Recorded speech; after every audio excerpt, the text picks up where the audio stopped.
सो hi guys, हम आज देख रहे हैं वीवीआई ऑब्जेक्टिव जो एक पार्ट का है हिंदी के स्वर्ण और जाति प्रथा। ये पार्ट है, ये बहुत महत्वपूर्ण है। कम से कम इस पार्ट से 2 से 3 नंबर ऑब्जेक्टिव रहेगा। चलिए इसको देखते हैं। वो भी वीवीआई स्वर्ण विभाजन जाति प्रथा के लेखक कौन है? तो इसका हो जाएगा भीमराव अम्बेडकर। अगला क्वेश्चन देखते हैं। 2 नंबर क्वेश्चन कह रहा है दोनों को स्वर्ण और जाति प्रथा के लेखक बेरोजगारी का प्रमुख व प्रत्यक्ष कारण क्या मानते हैं? वो है जातिवाद को। जाति प्रथा को प्रत्यक्ष व प्रत्यक्ष प्रमुख कारण मानते हैं जो भीमराव अम्बेडकर हैं। अगला सवाल ऑप्शन सी सही लगा दिया गया है। स्वर्ण जाति प्रथा क्या है? ये कहानी ये है भाषण जो एलियनेशन ऑफ कास्ट से संबंधित है, उसी में से लिया गया है। हो जाएगा डी नंबर।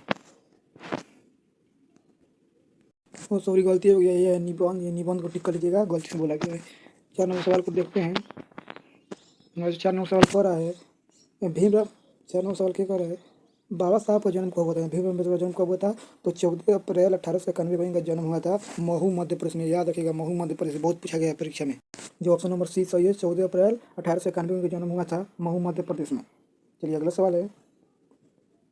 5 नंबर सवाल देखिए, जो बोले वहीं चला जाए। 5 नंबर सवाल कर रहा है बाबा साहब अम्बेडकर का जन्म कहाँ हुआ था? हो जाएगा option number A, Mhow Madhya Pradesh में जन्म हुआ था बाबा साहब अम्बेडकर का।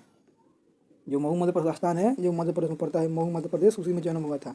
चलिए अगला सवाल। अगला सवाल है 6 नंबर को मान लीजिएगा बहुत बड़ा वीवीआई। तो वीवीआई महाग्रंथ है आएगा। मानव मुक्ति का पुरोहित किसे किया गया है? मैक्स मुलर, भीमराव अम्बेडकर, यतीन्द्र मिश्र या अमरकांत। इसका हो जाएगा भीमराव अम्बेडकर को मानव मुक्ति का पुरोहित माना गया है। अगला सवाल 7 नंबर क्वेश्चन कह रहा है जाति प्रथा स्वाभाविक विभाजन नहीं है। तो क्या जगह रुचि पर आधारित नहीं होने के कारण स्वाभाविक विभाजन नहीं है। 8 नंबर क्वेश्चन कह रहा है कि लेखक की दृष्टि से विडंबना की बात क्या नहीं है? तो इस युग में भी जातिवाद की पुस्तक की कमी नहीं है, तो जातिवाद की पुस्तक की कमी नहीं है, यही निर्णय सही है इसका। अगला नंबर क्वेश्चन है 9 नंबर कि लेखक की दृष्टि से आदर्श समाज कैसा होना चाहिए? आदर्श समाज क्या होना चाहिए? ये जो जिनमें स्वतंत्र, समता और भातृत्व का भाव है, यही होगा ऑप्शन नंबर ए। जिसमें सभी पढ़ लिखे लोग ना, ये होगा ऑप्शन नंबर ए को टिक कर लीजिएगा। ऑप्शन ए सही है बिल्कुल। इसमें कह रहा है अम्बेडकर के दृष्टि से भाईचारा का वास्तविक नाम क्या है? भाईचारा का वास्तविक नाम क्या है? दूध और पानी के मिश्रण की तरह होना चाहिए भाईचारा आपका। अगला सवाल है। अगला सवाल कह रहा है कि सभ्य समाज की आवश्यकता क्या है? सभ्य समाज है जो सब पे आधारित है। सभ्य समाज का मतलब क्या हो गया? यानी ऑप्शन नंबर डी स्वर्ण विभाजन, सभ्य समाज होना चाहिए।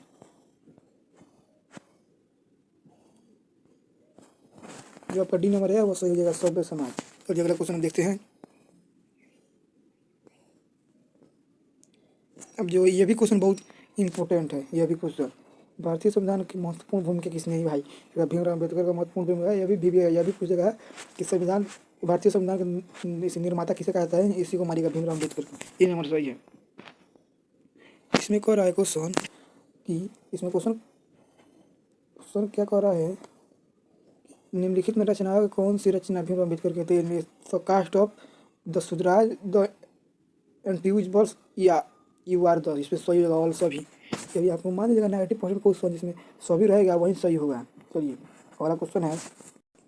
नेक्स्ट क्वेश्चन क्या कर रहा है? कुछ 14 नंबर क्वेश्चन है, जिसमें 20 क्वेश्चन देखेंगे तो 20 क्वेश्चन बहुत महत्वपूर्ण है। आपकी परीक्षा में आएगा तो आएगा इसी में से, 20 क्वेश्चन में से याद रख के जाइएगा।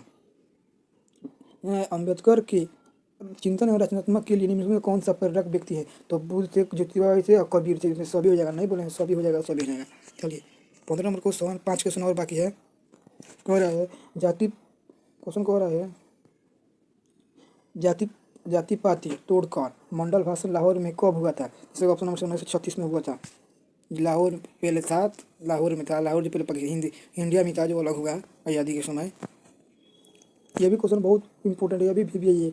अम्बेडकर के भाषण एलियनेशन ऑफ कास्ट को किसने हिंदी में रूपांतरण किया? इसका ऑप्शन ललाई सी याद हो। 1 नंबर क्वेश्चन। अब 4 क्वेश्चन और 3 क्वेश्चन और बचा है।